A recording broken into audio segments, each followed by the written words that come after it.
አድዋ እንግዲህ እንደሚባለው የሚነገርለት የጥቁር ህዝቦች ድል ይሉታል ብዙዎች።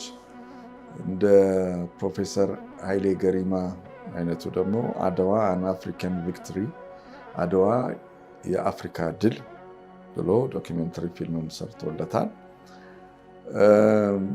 በሌሎች ጥቁሮች ዘንድ በላቲን አሜሪካውያን፣ በአፍሪካውያን፣ በሰሜን አሜሪካ በሚኖሩ ጥቁሮች ዘንድ እንደዚሁም በልዩ ልዩ በባርነት በተጋዙ አውሮፓ ውስጥ በሚኖሩ ጥቁር ህዝቦች ዘንድ አድዋ ያው የዓለም የጥቁር ህዝቦች ድል ብስራት የተሰማበት ገድል ነው የሚል ነው። ብዙዎችም የጥቁር ታሪክ ጸሐፊያን የጻፉት ለምሳሌ ፕሮፌሰር ሄነሪ ሉዊስ ጌትስ በጥቁር ዓለም ውስጥ በጣም ታዋቂ ጸሐፊያን የጥቁርን ታሪክ የጻፉ እነ ፕሮፌሰር አሊ ማሃዙሪ፣ እነዚህ ሃርቫርድ ውስጥ መምህር የነበሩ እነዚህ ታላላቅ ሰዎች የጻፉት ምንድነው አን አፍሪካን ቪክትሪ የሚል ነው። ሌሎች ደግሞ የትልልቅ በተለያዩ ዩኒቨርሲቲዎች ያሉ የዓለም የጥቁሮች ታሪክ ምዕራፍ የተከፈተበት ነው። ስለዚህ ምዕራፉ ምንድነው?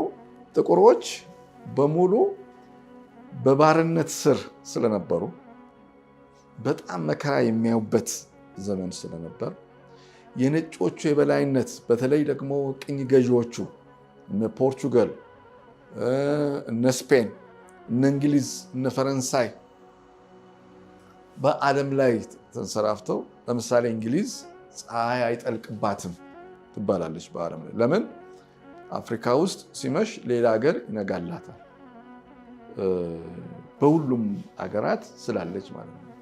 ስለዚህ ላቲኖችንም ስናይ ብዙዎቹ ካሪቢያን ላይ ደሴቶች ላይ የሚኖሩት በጣም በጭቆና ውስጥ ስለነበሩ ኢትዮጵያውያን አድዋ ላይ ድል በሚያደርጉበት ሰዓት ማሰብ የጀመሩት ለካ ማሸነፍ ይቻላል፣ ጥቁር ለካ ከዚህ ባርነት ውስጥ መውጣት ይችላል።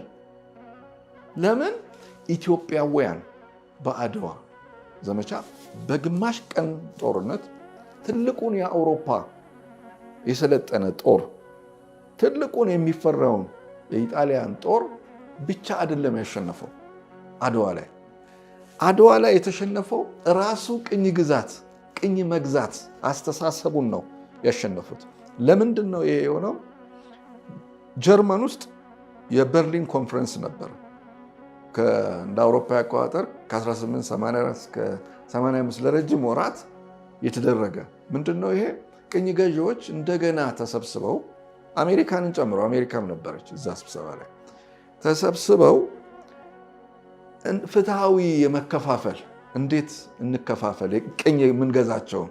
ለምሳሌ አፍሪካ ውስጥ የተለያዩ ድንበር ላይ ወርቅ አለ፣ ወንዞች አሉ የሚያቋርጡ አባይን፣ እንደገና ደግሞ ሌሎችም ወንዞች። እነዚህን ቅኝ ገዢዎች እንዴት የሚስማሙበት ስክራምብል ፎር አፍሪካ የሚባል ስክራምብል ማድረግ መቀራመት፣ አፍሪካን የመቀራመት ፖሊሲ ዘርግተው በዛ የቅርምጫ ውስጥ ኢጣሊያ ለኢትዮጵያ ተመድባ፣ ስለዚህ ኢጣሊያ ወደ ኢትዮጵያ መታ የኢትዮጵያን ዳር ድንበር ዘልቃ ገብታ አድዋ ላይ ድል የሆነችው ብቻዋን አይደለም።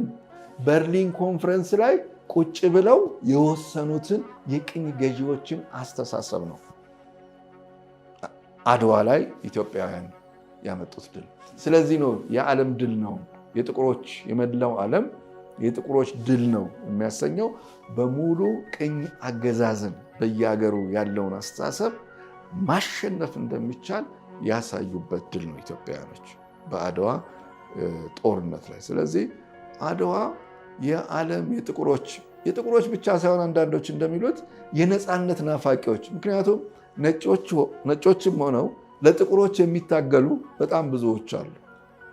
ደቡብ አፍሪካ ውስጥ ነጮች ሆነው ከደቡብ አፍሪካ ጥቁሮች ጋር የሚታገሉ አሉ ለነፃነታቸው። ስለዚህ ነፃነት ናፋቂዎች ለሆኑ በሙሉ የአድዋ ድል ትልቅ ተምሳሌ ነው። በአንድ ቀን ጀንበር ዳለፉ ጀግናው የማይደነብር ጎራው። አድዋ ላይ የካቲት 23 1888 የድል ብስራት ደወል ሲሰማ መጀመሪያ በጣም ከነቁ ሰዎች መካከል ደቡብ አፍሪካውያን ናቸው። ደቡብ አፍሪካውያን 200 ዓመታቸው ነው። የዛን ጊዜ 1888 ላይ 200 ዓመት በነጮች የበላይነት እየተገዙ ማለት ነው። በባርነት እየተገዙ በመከራ ውስጥ እየኖሩ ከተማ ውስጥ ማደር ሳይችሉ እስከ 12 ሰዓት ነው የሚሰሩት። ልክ 12 ሰዓት ሲሆን ከከተማ መውጣት አለባቸው። ከነ ፕሪቶሪያ፣ ከነ ጆበርግ፣ ከነ ደርባን በቃ ከተማ ከተባሉት በሙሉ። ከዛ በኋላ የነጮች ስራ ከአራተኛ ክፍል በላይ መማር አይችሉም። በቃ ፍጹም ባርነት ውስጥ የነበሩ ከዛ ከስቃይ እንዴት መገላገል እንደሚፈልጉ መከራ ያዩበት ዘመን ነበር። አድዋ ላይ ጥቁሮች አሸነፉ፣ ኢትዮጵያውያን አሸነፉ የሚለው ዜና የነሱን ትኩረት በጣም ሳበው። ከዚህ ባርነት ውስጥ ለካ መውጣት ይቻላል ብለው እንቅስቃሴ የጀመሩበት ኢትዮጵያን ማጥናት የጀመሩበት ጊዜ ነበር። ምንድን ነው? በምን ምክንያት ነው ያሸነፉት ኢትዮጵያውያን?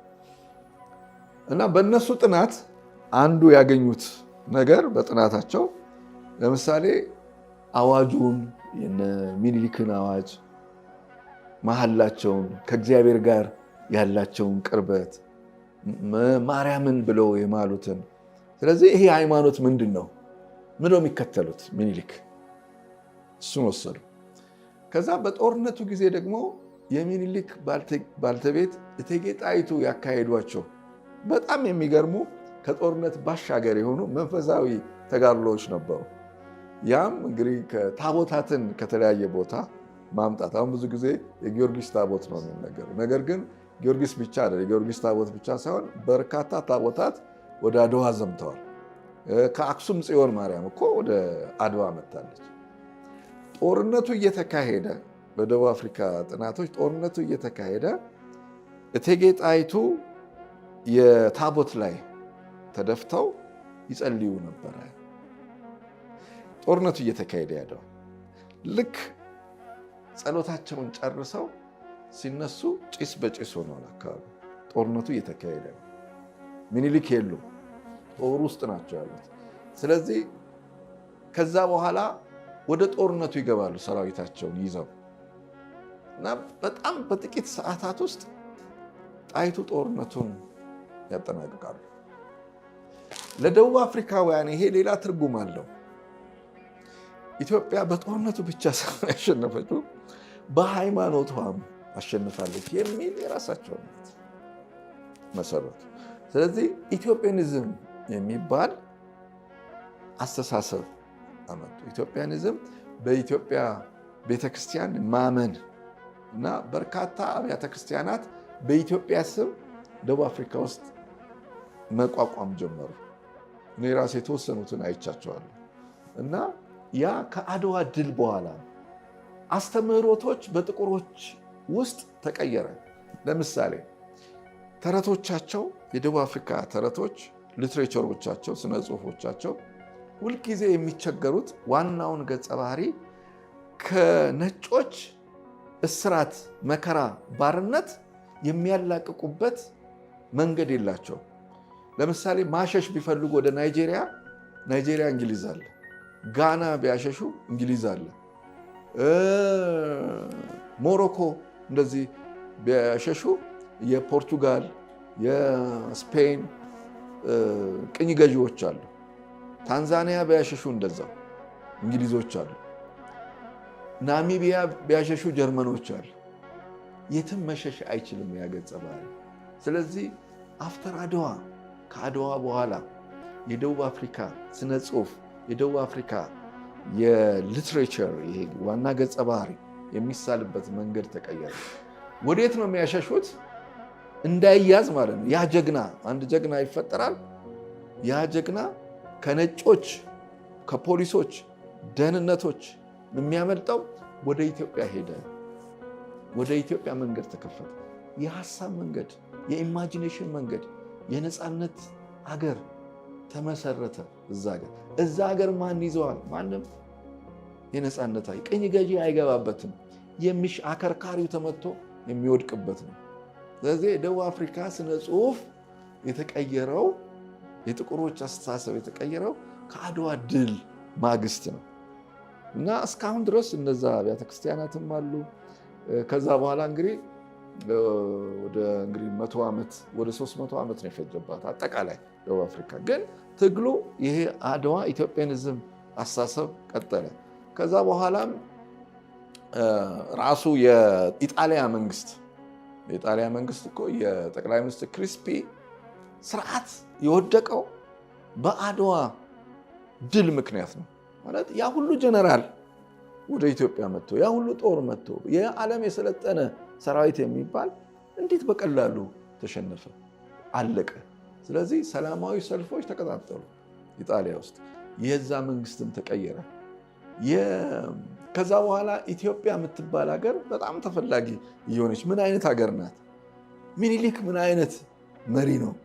የተለያዩ አሁን ጋዜጦችን የአውሮፓ አሜሪካ ውስጥ በጣም ገናን ነበረ ጋዜጣና መጽሔት። የዛን ጊዜ ፎቶዎች በምናይበት ሰዓት፣ ዜናዎች በምናይበት ሰዓት ሚኒሊክ እና ጣይቱን በተለያየ ቅርጽ ይስሏቸው ነበር። አሁን ለምሳሌ ሚኒሊክን የሚፈልጉ በጣም ብዙ ሰዎች መምጣት ደብዳቤ ይጽፉላቸው ነበር እና ሚኒሊክ ደግሞ ምርኮኛን አሁን የምርኮኛ አያያዝ ምናምን ተብሎ በአዲስ አላር ደንብ የዩኤን ደንብ ምናምን የሚባል እሳቸው ግን ምንድነው ያደረጉት?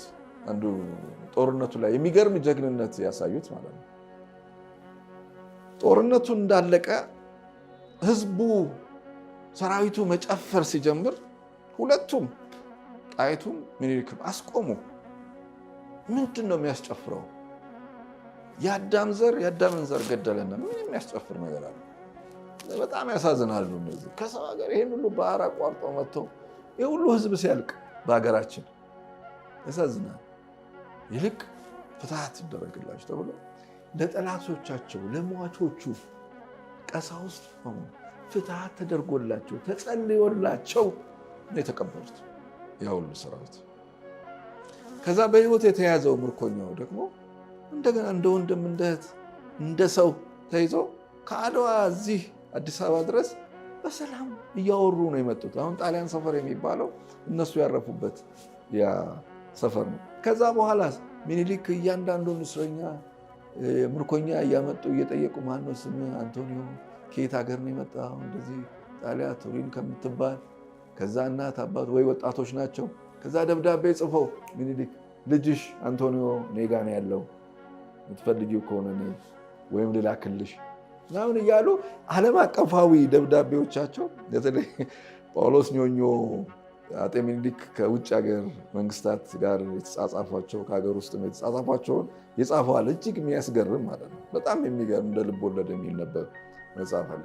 ሪል የሆኑ ደብዳቤዎቻቸው እና በዓለም ላይ በዛ ገና ነው። የአሜሪካ ጋዜጦች በዛን ጊዜ የነበሩት የአሜሪካው ፕሬዚደንት ቴዎዶር ሩዝቬልት ይባላሉ እና ሩዝቬልት አሜሪካንን ማሳደግ የንግድ ትስስር የሚፈጥሩበት ዘመን ነበር እና ቀጣይዋ ጃፓን ናት። ጃፓን የዛን ጊዜ ወደ እድገት እየሄደችበት የነበረበት ዘመን ስለሆነ ከኢትዮጵያ ጋር ግንኙነት ለማድረግ ከፍተኛ ጥረት ያደረጉበት ነው ፕሬዚደንት ሩዝቬልት። ለምሳሌ ከጀርመን ሀገር ኢኖ ሊትማን ፕሮፌሰር ኢኖ ሊትማን የሚባሉ ታዋቂ የሊንጉስት የቋንቋ የአርኪኦሎጂ ሰው ነበሩ።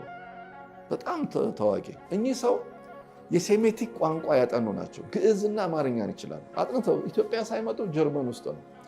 ፕሬዚደንት ሩዝቬልት እሳቸውን ከጀርመን ወደ አሜሪካ ወሰዷቸው እና ከሚኒሊክ ጋር ግንኙነት ለመፍጠር ደብዳቤ ለመጻጻፍ እኚህን ሰው ቀጠሯቸው፣ ፕሮፌሰር ኢኖ ሊትማን እና ሚኒሊክና ሩዝቬልት ደብዳቤ የሚጻጻፉት በአማርኛ ነበር። በአማርኛ እንደውም የውጭ ጉዳይ ሚኒስቴር ሲመድቡ ለአፍሪካ ብለው ለኢትዮጵያ አፍሪካ የዛን ጊዜ ነፃ አይደለም ለኢትዮጵያ ብለው ሌላ ታዋቂ ኒውዮርከር የሆነ ጋዜጠኛና በኋላ ወደ ውጭ ጉዳይ ሚኒስቴር የገባ እሱን ሁሉ ወደዚህ ልከው ትልቅ አቀባበል ተደርጎላቸው በኋላ ሩዝቬልት ሚኒሊክንና ጣይቱን እዛ ሴንት ሉዊስ የሚባል ኤግዚቢሽን ነበር አሜሪካ ውስጥ እዛ ሁሉ ጋብዘዋቸው ተጋብዘው ኮንፈርም አድርገው ሚኒሊክና ጣይቱ እንመጣለን ብለው በጣም የሚገርም ነው። ከዛ የአውሮፓውያን ደግሞ በምን ምክንያት ሚኒሊክ ጣይቱ አትላንቲክን አቋርጠው አሜሪካ እንዴት ይገባሉ ብለው ሌላ ሰራዊት አትላንቲክ ላይ ውቅያኖስ ላይ ጀልባዎችን መርከቦችን እያዘጋጁ ሊዋጉ ማለት ነው። እስከ መጨረሻው ሰዓት ድረስ እንሄዳለን ብለው ናፖሊዮን ኮንፈርም አረጋግጠዋል። መጨረሻ ላይ ግን ቀሩ። የአሜሪካ ጋዜጦችና መጽሔቶች የዛን ጊዜ ከፍተኛ ሽያጭ የሚያገኙት የሚኒሊክና የጣይቱን ፎቶ ይዘው ወጥተው ስለነሱ የተጻፉ ነገሮች ከፍተኛ ሽያጭ ወሰኑ። ስለዚህ ዓለም ላይ በጣም ገናን አገር ኢትዮጵያ አድዋ እንዲሆን አደረጉ። ጥቁሮች የሚናፍቋት አገር በቃ የነፃነት ተምሳሌት እየሆነች የመጣችበት ነው እና ለብዙ አገራት ትልቅ አሻራ የኢትዮጵያዊነት የአፍሪካዊነት የነፃነት ገድል ታሪክ የመጣበት ድል ነው ማለት ይቻላል።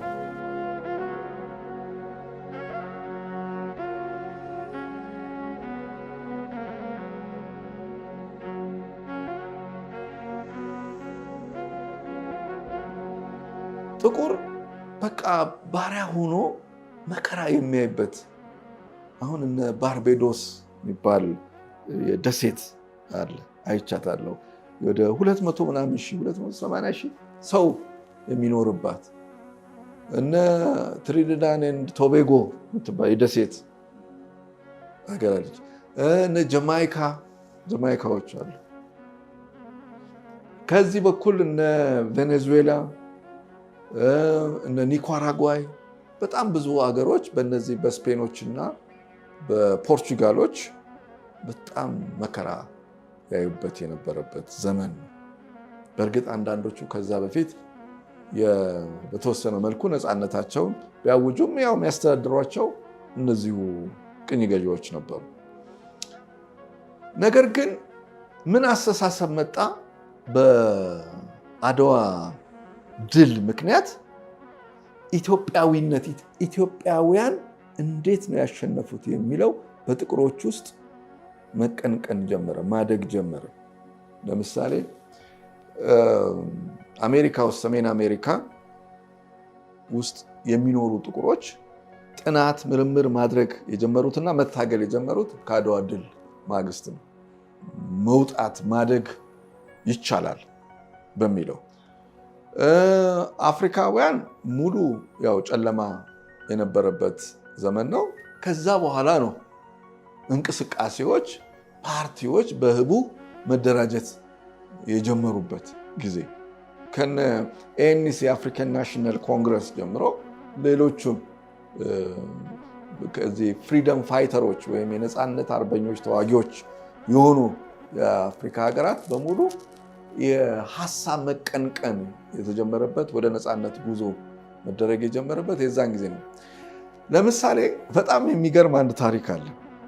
ሚኒሊክ አድዋን ድል ካደረጉ በኋላ የማህበር ተቋቁሞ ነበረ። ኢንተርናሽናል ኔግሮ አሶሲዬሽን የሚባል ዓለም አቀፍ የኔግሮዎች ማህበር እንደማለት ነው። ስለዚህ ይሄን ማህበር ማን ይምራው የሚል ከአሜሪካን ሰሜን አሜሪካን የተቋቋመው ማን ይምራው የሚል ጥያቄ ነው። ስለዚህ ሊመራው የሚችል ከሚኒሊክ ውጭ ማን አለ? ስለዚህ የኢንተርናሽናል ኔግሮ አሶሲዬሽን መስራቾች ከሰሜን አሜሪካ ወደ ኢትዮጵያ መጡ። በሚኒሊክ ጊዜ መጡና ከዛ ያው ሚኒሊክ እልፍኝ ገብተው ጣይቱም አሉ። እነዚህ ሰዎች ያው ጉዟቸውን ምናቸውን ካስረዱ በኋላ ለምን እንደመጡ ያስረዳሉ። እና የመጡበት ምክንያት የኢንተርናሽናል ኔግሮ አሶሲዬሽን የሚባል ማህበር አለ። የዛ ማህበር ፕሬዚዳንት እንዲሆኑ መሪ እንዲሆኑ ነው እርሶ ይሏቸዋል። እንግዲህ በእንግሊዝኛ ነው የሚያወሩት። አስተርጓሚ ኢትዮጵያዊ አስተርጓሚ አሉ እና ኢትዮጵያ ውስጥ ደግሞ የዛን ጊዜ ትርጉም ከፍተኛ ትኩረት የተሰጠው ሰዓት ነው። ምክንያቱም የአድዋ ጦርነት የመጣው በትርጉም ምክንያት ስለሆነ በውጫሌ ውል በ17ኛው አንቀጽ ምክንያት ስለሆነ ያ ጦርነት የተካሄደው አሁን ትርጉም ላይ ጥንቅቅ ያለ ስራ መሰራት አለበት ተብሎ ፍራቻ አለ። ስለዚህ ተርጓሚው ምን ብሎ ይተረጉምላቸዋል? ለምኒልክ ዓለም አቀፍ የባሪያዎች ማህበር ይላቸዋል ነው እና ዓለም አቀፉን የባሪያዎች ማህበር እርስዎ እንዲመሩት ነው ይላቸዋል። አሁን እንግዲህ ትልቅ የትርጉም ስህተት አለ ወደ አማርኛ ሲመጣ። ምኒልክ ደግሞ እኔ እኮ በሀገሬ ባርነትን የምቃወሙ ባርነትን እያጠፋው ያለው ባሪያ ነጋዴዎችን እያሰርኩ እየገሰጽኩ ያለው ሰውን እንዴት ይሸጣል ብዬ እየታገልኩ ያለው ሰው እንዴት የዓለም አቀፍ ባሪያዎች ማህበር መሪ ይሆናለሁ ብለው በትርጉም ስህተት ያ የዓለም አቀፍ የኔግሮ አሶሲዬሽን ፕሬዚዳንት ሳይሆኑ ይቀራሉ። ምናልባት ቢተረጉምላ ዓለም አቀፍ የጥቁሮች ማህበር ቢላቸው ምኒልክ በደስታ ይቀበሉ ነበር ብዬ አስባለሁ። አሁን ላይ ሆኜ ሳስበው የባሪያዎች የሚለውን ኔግሮ የሚለውን ባሪያ ተብሎ ስለተተረጎመ ነው። ዞሮ ዞሮ ይሄ ምን ያሳየናል? ምኒልክ ወደፊት መምጣታቸውን በዛ ዘመን መምጣታቸውን ያሳያል። ከዛስ በስልጣኔ እንግዲህ ኢትዮጵያ የዛን ጊዜ ከአድዋ ማግስት በኋላ ምኒልክ ያገኟቸው ሰው እያሉ ኢትዮጵያዊ እኚህም ሐኪም ወርቅነህ እሸቱ ይባላሉ።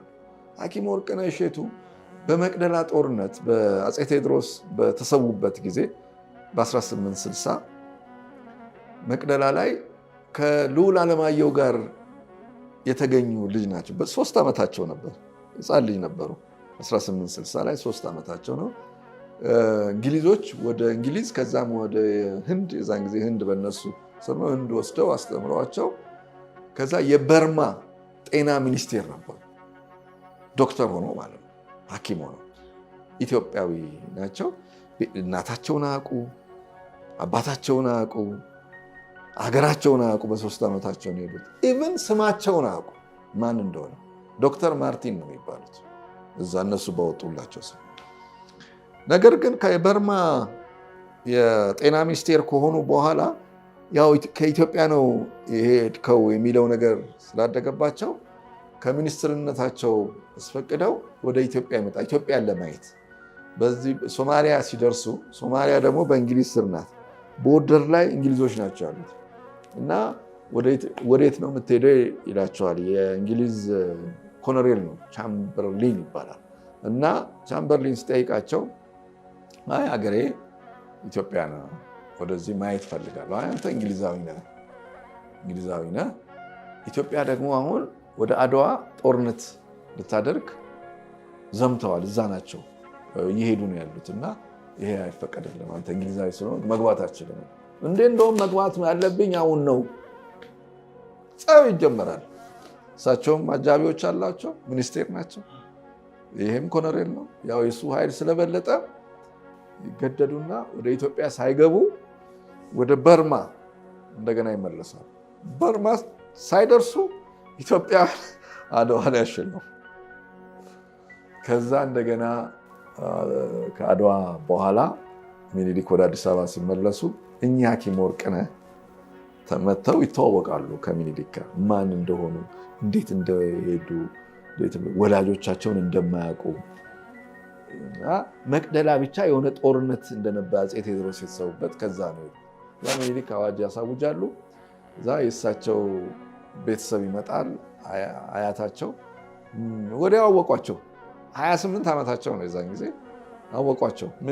ምልክት እንኳን ሳይናገሩ፣ ምልክት ነበረ ጉልበታቸው፣ እሱን ሁሉ ሳይናገሩ ሴትዮ አወቋቸው።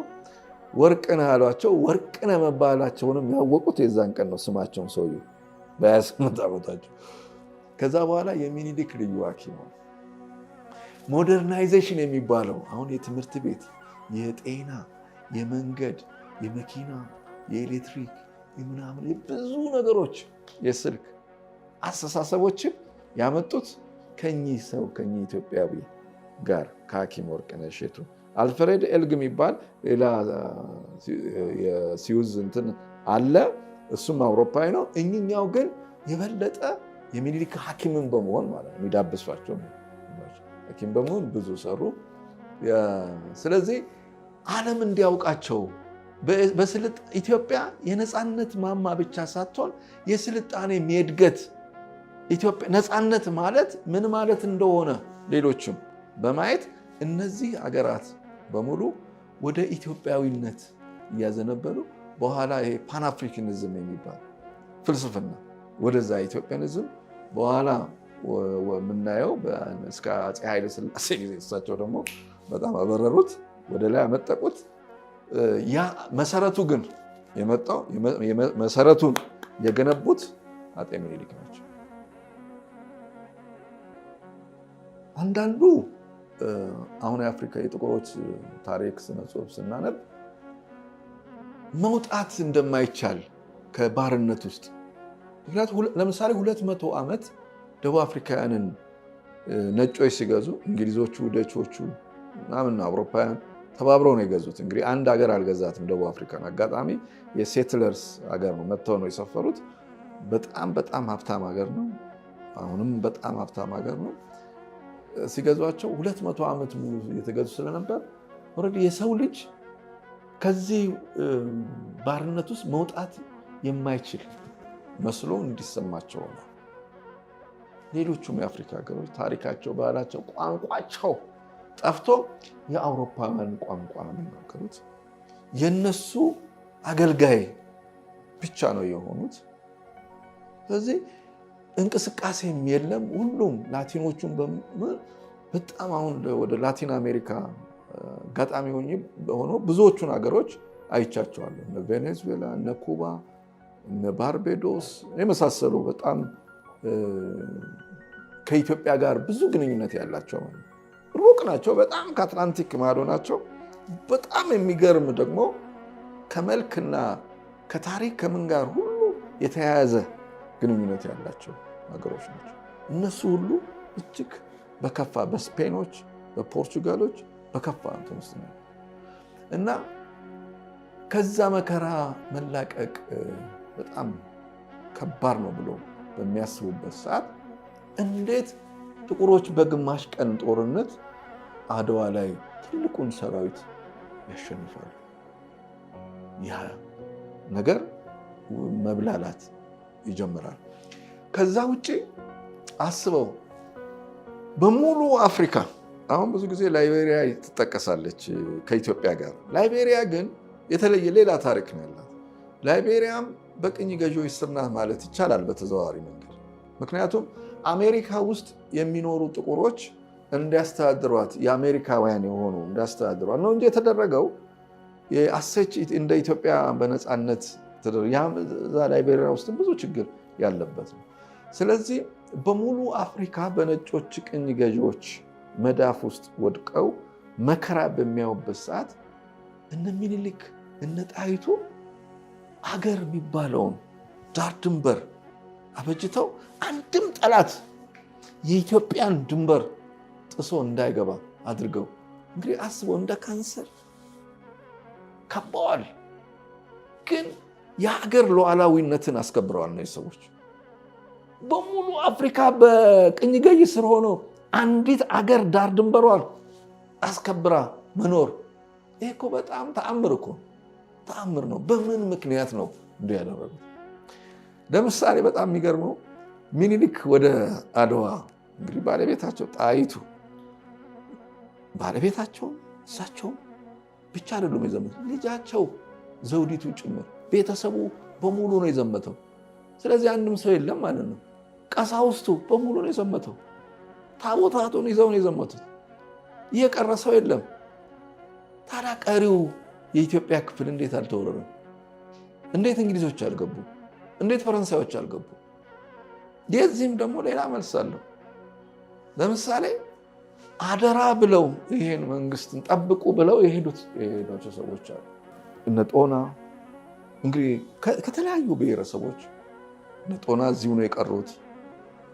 ራስ ዳርጌ የሚባሉ በጣም ትልቅ ከቴዎድሮስ ዘመን ጀምሮ የነበሩ የሸዋ አርበኛ ለምኒልክም አጎት ናቸው። ትልቅ የሚታመኑ ሰው ናቸው። መንግስት ለሳቸው ነው የተሰጠው።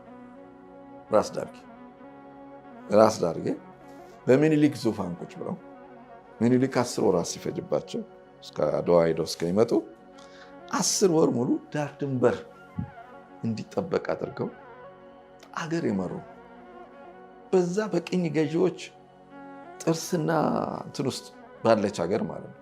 ያንን አስከብረው ምኒልክ ከድል በኋላ ሲመለሱ ዞር ብለው ዙፋን አስረክበው የተረካከቡ በጣም እኮ አስገራሚ ሀገር እኮ ነው። እንዲህ አይነት ታሪክ ያለበት ነው። ስለዚህ ይሄ የዚህ ሀገር አስተምህሮት በጥቁሮች ውስጥ ስነ ልቦና ውስጥ አገር የሚባል ኔሽን ቢልዲንግ የሚባለው ነገር ያመጡ ናቸው። ቀላል ተጋድሎ አላደረጉም። ምኒልክ ዳር ድንበርን የሚጠቅሱበት አንዱ መንገድ እንደ ሸማ ይቆጥራሉ። አሁን ሸማ ስንለብስ በጣም ያምራል አይደል ይላሉ። ለምሳሌ ነጠላው ጫፉ ላይ ምንድን ነው ያለው? ጥለት ያምራል። ጫፉ እንግዲህ ዳር ድንበርን እኮ ነው የሚገርም። ቀሚስ ጫፉ ላይ ምንድን ነው ያለው? ጥለት። ጥለቱ ምንድን ነው? ውበት ነው። ዳር ድንበር የኢትዮጵያ ውበት ነው ብሎ ነው። ዳር ድንበር የሚያምረው ጥለቱ ምን ሲሆን ነው? ሲቋጭ። ስለዚህ ዳር ድንበር ላይ ቋሽተው ያስቀመጧት ናት ኢትዮጵያ። ለዛ ነው በጣም በጥቁሮች ዘንድ በነፃነት ናፋቂዎች ዘንድ እነ ምኒልክ ትልቅ ቦታ ይሰጣቸው።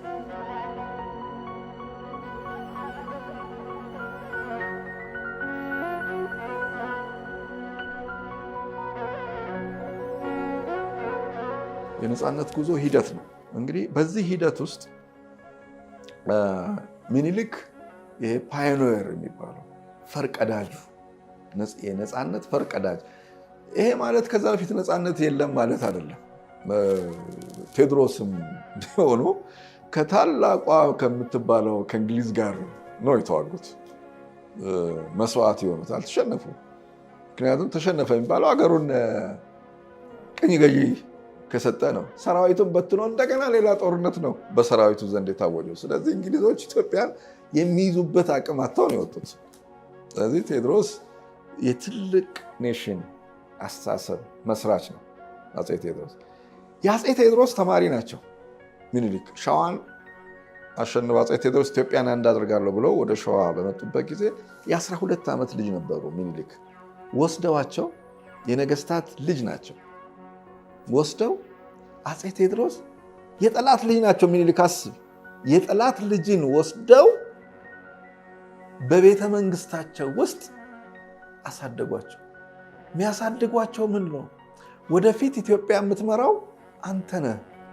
የጠላትን ልጅ ቴዎድሮስ እኮ ሌላ ሀሳብ እኮ ኢትዮጵያን ቁጭ አድርገው ያስተምሯቸው ስለ አንድነት፣ ስለ ታላቅነት። ምኒልክ ኢትዮጵያን የተማሩት ከሳቸው በፊት ከነበሩት ንጉስ አፄ ቴዎድሮስ ዘንድ ነው። ብዙ ነገር የተማሩት ከአፄ ቴዎድሮስ አንድ ነገር ብቻ ነው ያልወሰዱት፣ ቁጡነት የሚባል ኃይለኝነት፣ ይሄ ፍጥነት፣ እሱን አልወሰዱ። በተቃራኒውን ነው የወሰዱት። መረጋጋት፣ ዲፕሎማሲ፣ እሱን ወስደዋል። ጀግንነቱን ሙሉ በሙሉ ወስደዋል ከቴዎድሮስ። ምኒልክ የተለየ ተግባር የሰሩት ምንድን ነው? ይሄ ስክራምብሊንግ ፎር አፍሪካ፣ የአፍሪካን የመቀራመት ፖሊሲ ጀርመን ውስጥ በርሊን ውስጥ ቀኝ ገዢዎች ለረጅም ወራት በተሰበሰቡበት ጊዜ እንደገና ዓለምን በባርነት ለመግዛት ወስነው በተነሱበት ጊዜ ባጭሩ አከርካሪያቸውን ሰብረው የጣሉበት የዓለም ትልቅ ታሪክ በመስራታቸው ያንን የአያት የቅድመ አያቶቻቸውን ጀግንነት አስቀጠሉት። አድዋ ግን መሀል ላይ ሆኖ የዓለምን አስተሳሰብ በጣም በጣም በነፃነት እንትን የሰቀለ ትልቅ የሰቀለ ተምሳሌት የሆነ ነው። ስለዚህ በጥቁሮች ዓለም ለሌሎቹ አገራት ዘንድ ይሄ እርሾ ምን አመጣ? እስከ 40 ዓመት ለምሳሌ ጣሊያኖቹ ምንድነው ያደረጉት? ሄዱ፣ የቀሩት ቁጭ አሉ፣ ተሰበሰቡ። የኢትዮጵያ ጥናት የሚባል አቋቋሙ። ኢትዮጵያን ስተዲስ ለምንድነው አድዋ ላይ የተሸነፍነው ብለው 40 ዓመት ሙሉ ኢትዮጵያን አጠኗት። ለጥናታቸው መልስ ያቀረቡት ኢትዮጵያውያን አንደኛ በጣም ሀገራቸውን ይወዳሉ፣ በሀገራቸው ጉዳይ አንድ ናቸው። ስለዚህ ኢትዮጵያውያንን ለማሸነፍ አንድነታቸውን ማፍረስ አለብን፣ መከፋፈል አለብን። አይዲዮሎጂ ይሄ በሃይማኖት፣ በዘር፣ በቋንቋ፣ በነገድ፣ በምናምን የመከፋፈል ስትራቴጂ ኢትዮጵያን ለማሸነፍ። ሁለተኛ ኢትዮጵያውያን እንደሌላው ሀገር በጦር መሳሪያ በፋብሪካ ያደጉ አይደሉም። ስለዚህ በጦር መሳሪያ መብለጥ አለብን፣ በቴክኖሎጂ መብለጥ አለብን። እንዳሉትም በጣም ከአድዋ በኋላ ብዙ ነገር ሰሩ። አውሮፕላን ሰሩ፣ ተዋጊ ሰሩ፣ ብዙ ሰሩ። እኛ ደግሞ ከ40 ዓመት በተለይ ከዳግማዊ ምኒልክ ህልፈት በኋላ ኢትዮጵያ በብዙ ቁርንቁስ ውስጥ ገባች፣ ጸብ ውስጥ። የኢንተርናል ፕሮብለም የተሰራላትን ያንን ሽረባ በራሷ ልጆች ያካሄደችበት፣ እርስ በርስ ጸብ የመጣበት፣ ከዛም ደግሞ እርስ በርስ ከጦርነቱ የዘለቀ መጣና ፋሽስት ጣሊያን ፓርቲ መስርተው ፋሽስት የሚባል ፓርቲ መስርተው ዳግም ወረራ አደረጉ በ1928 ከ40 ዓመት በኋላ 88 ላይ ድል ተደርገዋል። 1888 1928 ደግሞ በ40 ዓመታቸው እንደገና የፋሽስት ፓርቲ መስርተው ወደ ኢትዮጵያ መጡ። በጣም የሚገርመው እዚህ ላይ ነው እንግዲህ ትልቁ ጉዳይ የአድዋ እርሾ የሚታየው ምንድነው? አድዋ ያገለገለው አሁን ላይ ነው። በሁለተኛው ወረራ ላይ እነ ምኒልክ የሉም፣ ጣይቱ የሉም፣ እነዛ ሁሉ ጀግኖች የሉም። ምናልባት ጥቂቶች እነ ባልቻ አባነፍሶ፣ ባልቻ ሳፎ፣ እነ ገብረ ማርያም ጋሪ ጎዳና፣ አሁን ሊሴ ገብረ ማርያም የሚባለው ትምህርት ቤት በስማቸው የተሰየመላቸው ጥቂቶች የአድዋ አርበኞች ጥቂቶች ናቸው የቀሩት። የዛን ጊዜ ልጆች የነበሩ በአድዋ ጊዜ ሌሎቹ የሉም። ግን ምን አለ?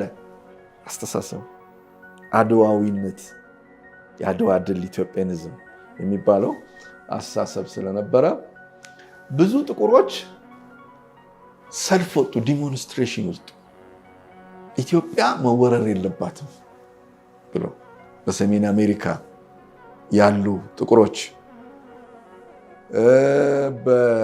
ለምሳሌ አፍሪካውያን እንኳን የጋናው የመጀመሪያው ፕሬዚዳንት የሚባሉት ኳሜ ንክሩማ እንግሊዝ ውስጥ ተማሪ ነበሩ። ኳሜ ንክሩማ እና ፋሽስቶች ኢትዮጵያን በሚወሩበት ጊዜ ሰልፍ ወጡ እንግሊዝ ውስጥ እና የእንግሊዝ ጋዜጠኞች ይጠይቋቸዋል። አንተ ጋናዊ ነህ፣ አገርህ ጋና ደግሞ በእንግሊዝ ቅኝ ግዛት ስር ነው ያለችው። በምን ምክንያት ነው ለኢትዮጵያ ሰልፍ የምትወጣው? አገርህ በቅኝ ግዛት እያለች።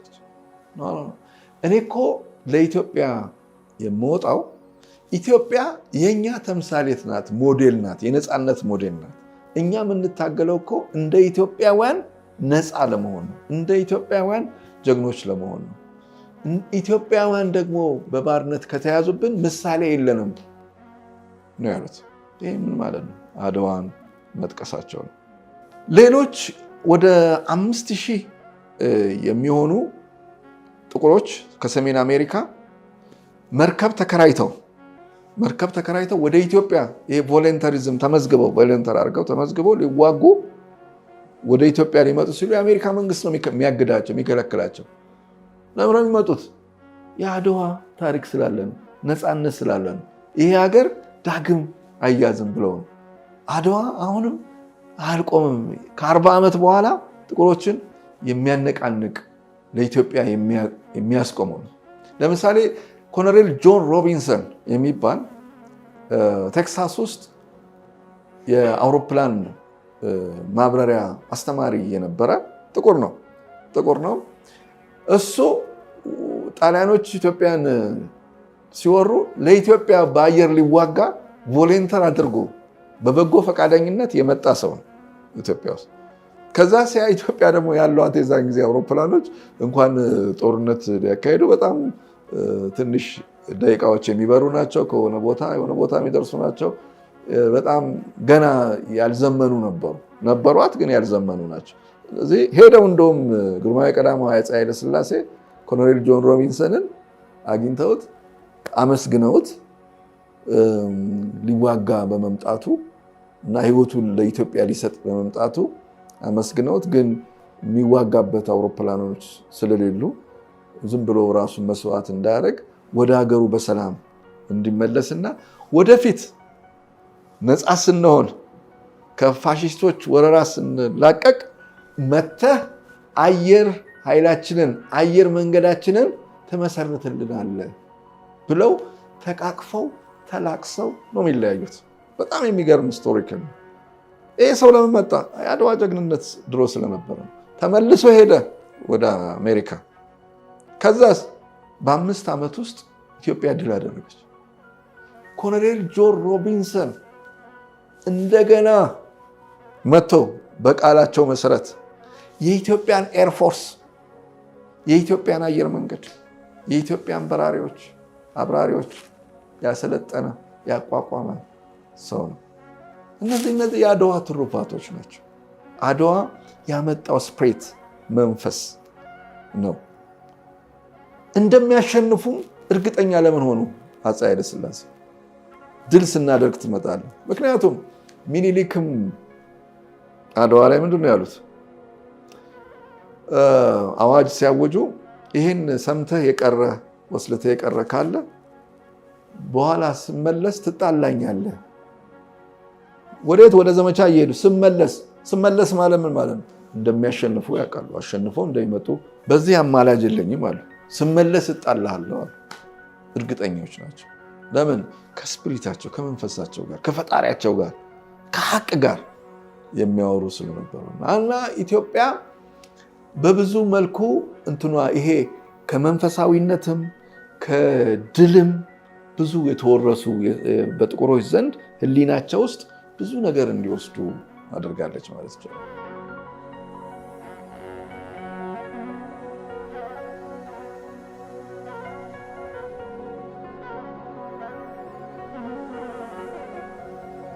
የባርቤዶሷ ፕራይም ሚኒስትር የአድዋ ሚውዚየምን ሲጎበኙ ስለ አድዋ ሲናገሩ እንደገና በአፍሪካ ህብረት አዳራሽ ተገኝተው ንግግር ሲያደርጉ በጣም ደስ አለኝ። ምክንያቱም ከሳቸው ትንሽ ወራት በፊት 2 ወር በፊት እኔ ባርቤዶስን የማየት እድል ነበረኝ እና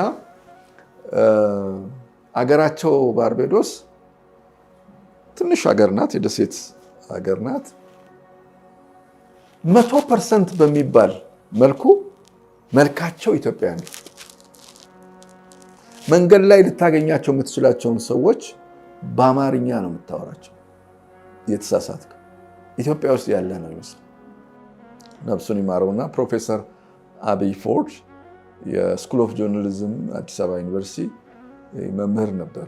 የፎርድ ቤተሰብ ከባርቤዶሳውያን ናቸው። ድሮ ከባርቤዶስ ነው የመጡት። እነዚህ ሰዎች የእሱ እናትና አባት ማለት ነው። እዚህ ትምህርት ቤት ያቋቋሙ የመጀመሪያውን ትምህርት ቤት ያቋቋሙ የአብይ ፎርድ ቤተሰቦች ናቸው እና አብይ ፎርድ ራሱ ኢትዮጵያዊ መሆኑን ነው የሚያውቀው። ማለት ባርቤዶስ እና ኢትዮጵያ ግንኙነት እንዳላቸው ነው። ስለዚህ ትንሽ ሀገር ግን ደግሞ በጣም የዓለም ተጽዕኖ ፈጣሪ መሪ ናቸው። እኚህ ሴት ንግግር አዋቂ ናቸው። ንግግራቸው አሁን ካሉ ከየትኛውም የዓለም ፕሬዚደንት እንደሳቸው ተጽዕኖ ፈጣሪ ንግግር አቅራቢ የለም። ዝም ብሎ ንግግር አለ፣ እውነት ውስጡ ስላለው። አድዋን ይጠቅሳሉ፣ ብዙ ጊዜ ካፋቸው አይጠፋም። የአድዋ ድል የጥቁሮች ድል መሆኑን ይጠቅሳሉ እና የእኚህም ሴት እኚህ የባርቤዶስ መሪ ዝንባሌያቸው ኢትዮጵያዊነት ነው ያደማቸው። ያ ታሪክ ያነበቡት ይመስለኛል ወደ እሳቸው ስሜት ውስጥ ከቶ የሚያናግራቸው በየአደባባዩ ስለ ኢትዮጵያ ታላቅነት የሚመሰክሩ። ለምሳሌ አሁን በጥቁሮች በብዙ ላቲኖች እና አፍሪካውያን ጭምር ዜና ሲጽፉ የህዳሴው ግድብ ኢትዮጵያ በማጠናቀቋ ማለት ነው እኛ ዜናውን የምንጽፍበትና ጥቁሮች የሚጽፉበት በጣም የተለያየ ነው። የነሱ ይሄ አንግል የጥቁሮቹ ኢትዮጵያ ብቻዋን የማንንም እርዳታ ሳትፈልግ ከ5000 ሜጋዋት በላይ ኤሌክትሪክ ሃይድሮ ፓወር ገንብታ አጠናቀቀች ነው። ዜና ውስጥ ምን አለ? ዛሬ በየትኛውም የጥቁር ዓለም ውስጥ እርዳታ ሳትቀበል የምትገነባው ግንባታ የለም። በእርዳታ ነው ሁሉ ነገር። ስለዚህ ይሄ ኒዮ ኮሎኒያሊዝሙ አዲሱ ኮሎኒያሊዝም ነው ያለው። በኢኮኖሚ እነሱ የሚፈልጉትን ነው የሚያሰሩ። ስለዚህ ኢትዮጵያ ህዝቧን አስተባብራ ታላቁን የኢትዮጵያ ህዳሴ ግድብ መጨረሷ ለጥቁሮች ዳግማዊ አድዋ ነው። ለካ ጥቁር ብቻውን መገንባትም ይችላል። ተዋግቶ ማሸነፍ ብቻ አይደለም፣ እንዳድዋ መገንባትም ይቻላል፣ መገንባት ይችላል። ስለዚህ ባርቤዶሷ መሪም የሚያስተጋቡት አንዱ ኢትዮጵያውያን ብቻቸውን ይሄንን ታላቁን ህዳሴ ግድብ ገንብተው ጨርሰው ትልቅ ሞዴል ነው። እኛ ምናልባት በዛ መልኩ አንግሉን ዜናም ስንሰራ በዛ መልኩ አልሰራ ነውም እንጂ መላው ጥቁር አሁን እየተቀባበለው ያለው በዛ አጻጻፍ ነው። ጥቁር ትልቁን ፕሮጀክት የዓለም ዳም ትልቁን ከትልቆቹ አንዱ የሆነውን ይሄ ግራንድ ኢትዮጵያን ሬኔሳንስ ዳምን ገርድን ብቻቸውን ጨርሰዋል። ማሸነፍ እንደሚቻል በኢኮኖሚም ማስተማሪያ እያደረጉ እኚህም መሪ በተለያዩ ቦታዎች እየተናገሩ ነው። አሁን ኢትዮጵያ የነፃነት ቀን የላትም ይባላል። ማለት ነፃ ያወጣችበት ምክንያቱም ነፃ ናት፣ ድሮ በማንም ስላልተያዘች ነፃ ሀገር ናት። ስለዚህ ያላት ታሪክ ምንድነው? የድል ታሪክ ነው። የድል የአድዋ ድል፣ የአርበኞች ድል እንደዚህ እያለ ነው እንጂ የነፃነት ቀን የለንም። እንደ ዓለም ላይ የነፃነት ቀን ሁሉም አለው። ኢትዮጵያ ግን የድል ቀን ያላት እና ድል በድል የሆነ ሀገር ታሪክ ያለው ትውልድ መሆኑን ማወቅ አለበት። ምንም ነገር የማያሰናክለው የታላላቅ ጀግኖች ልጅ፣ የታላላቅ ገድል የተፈጸመበት አገር ልጅ፣ የታላላቅ ኪነ ህንፃዎች የተሰሩበት አገር ልጅ መሆኑን ወጣቱ ማስተማር አለብን። ወጣት የግድ ይቀበል አይደለም፣ ማስተማር አለብን። ወጣት የሰጠነውን ነው የሚሆነው፣ ያስተማርነውን ነው የሚሆነው። ስለዚህ በትምህርት ገበታችን ውስጥ መጽሐፉ የአንደኛ ክፍል፣ የሁለተኛ፣ የሶስተኛ፣ የአራተኛ እያል እስከ 12ኛ ክፍል ያሉ ልጆች ስለ ኢትዮጵያዊነት ምንድን ነው የሚማሩት? ምን አለ መጽሐፋቸው ውስጥ? አድዋ አለ፣ ምኒልክ አሉ፣ ጣይቱ አሉ፣ ባልቻ አሉ፣ እነ ራስ መኮንን አሉ ወይ እነ ገበየሁ? እነዚህን ገድላቸውን እያዩ እያነበቡ የነሱን ታሪክ እያወሱ ፕሬዘንት እያደረጉ ትንንሽ ድራማ እየሰሩ ሲያድጉ ነው የውስጣቸው ወጣቱ እየተቀበለ ሊሄድ የሚችለው። የኪነ ጥበብ ሰዎቻችን አሁን ከቀድሞዎቹ እንኳን ብናይ እነ ብርሃኑ ዘሪሁን በጣም ትልቅ ግዙፍ የደራሲ ጸሐፌ ተውኔት ነበረ። አሁን እሱ ስለ አፄ ቴዎድሮስ ጽፏል። በሚገርም ሁኔታ የታንጉት ሚስጥርን ጽፏል። የቴዎድሮስ እንባ የሚል ቲያትር ጽፏል። የአድዋውን ጀግና የባልቻ አባነፍሶ ባልቻ የሚል ቲያትር ጽፏል። እና ትውልድን በእኔ ዕድሜ ለምሳሌ እኔ ልጅ ወጣት ሆኜ እነዚህን እያየሁ ነው ያደግኩት። ብርሃኑ ዘሪሁን የሰሯቸው እነዚህ ታላላቅ ጀግኖች እኮ ማውቀው በእነሱ በኩል ነው፣ ያልነበርኩ በዘመኑ። ጸጋዬ ገብረመድኅን ቴዎድሮስ የሚል በጣም ግዙፍ ቲያትር ጽፏል። ቴዎድሮስን የማውቀው በጸጋዬ ገብረመድኅን ቲያትር ነው። የቴዎድሮስ ስንብት ከመቅደላ የሚል ግጥም አለው። ቴዎድሮስ ራሳቸውን ሊሰዉ ሲሉ የመጨረሻው ንግግራቸው ማለት ነው። ቴዎድሮስን የማውቀው በጸጋዬ ገብረመድኅን በብርሃኑ ዘሪሁን ስራዎች ነው። እንደገና ምኒልክ የሚል ቲያትር አለው ጸጋዬ። ያውም እስካሁን ድረስ በመድረክ በደንብ እንትን አላለም፣ አልወጣም። መጽሐፍ ግን ታትሟል። እነዚህን ሰዎች ማውቀው በዛ ነው። ዘርአይ ደረስ የሚል ቲያትር አለው ጸጋዬ። ዘርአይ ደረስን ማውቀው ሮም ላይ ሁሉ ጀግንነት የፈጸመ ጎራዴውን መዞ የኢትዮጵያ ሰንደቅ ዓላማ አይረጋገጥም ብሎ በቲያትር አመጣው። ከዛ ውጭ አቡነ ጴጥሮስ ያችን ሰዓት ወደ መድረክ አመጣ። እነዚህ የቲያትር የስነ ጽሁፍ ሰዎች ትውልድን ይቀርጻሉ። ዛሬ ሚዲያዎቻችን፣ የቲያትር የፊልም ሰዎቻችን ብዙ ታሪክ አለ ኢትዮጵያ ውስጥ ሊሰሩ የሚችሉ። አድዋን እኮ አድዋን አፍሪካን ቪክቶሪ ብሎ ፕሮፌሰር ኃይሌ ገሪማ ሰርቶ ይህን ፊልም ወጣቱ እንዲያው ከዛ ጋር ሌሎችም ፊልሞች ደግሞ እንዲመጡ የተለያዩ ጀግኖችን ታሪክ በመስራት ማስተማር ሲቻል ነው የኛ ወጣት በሀገሩ ታሪክ የሚኮረው። ለካ የዚህ አገር ልጅ ነኝ፣ የነዚህ ሁሉ ጀግኖች አርበኞች ቅሪት ነኝ፣ የነሱ ውጤት ነኝ፣ ማንነቴ ቤትም ሀገር ሲሄድ የሚያኮራኝ ነኝ የሚል ዝም ብሎ የማይሰደድ በረሃ አቋርጦ አረብ ሀገር ሄዶ መከራ የማያይ ትውልድ የምንፈጥረው እዚህ አእምሮው ላይ ምን አይነት አገር፣ ምን አይነት ህዝብ፣ ምን አይነት ጀግንነት ያለው ወጣት መሆኑን ስናስተምረው ነው ሰርቶ መለወጥን የሚችለው እንጂ ሁልጊዜ ጸብን፣ ሁልጊዜ መለያየትን፣ ሁልጊዜ ቡድንተኝነትን፣ ሁልጊዜ ጥላቻን ምንተርክ ከሆነ ወጣቱም ተስፋ እየቆረጠ ከዚህ አገር መነጠል፣ መሄድ፣ ማቋረጥ በባህር በየብስ በምን ቀይ ባህር እየበላው የሚያልቅ ወጣት መፍጠር የለብንም። ትልቅ አገር ያለን ትልቅነትን በዛ መፍጠር፣ የስራ ዕድል መፍጠር፣ ነፃ ማድረግ፣ ሰርቶ የሚያገኝበትን አለማስጨነቅ፣ ወጣቱ ነፃነቱን መስጠት በጣም ያስፈልጋል። በዛ አገር ትለወጣለች ብዬ ነው።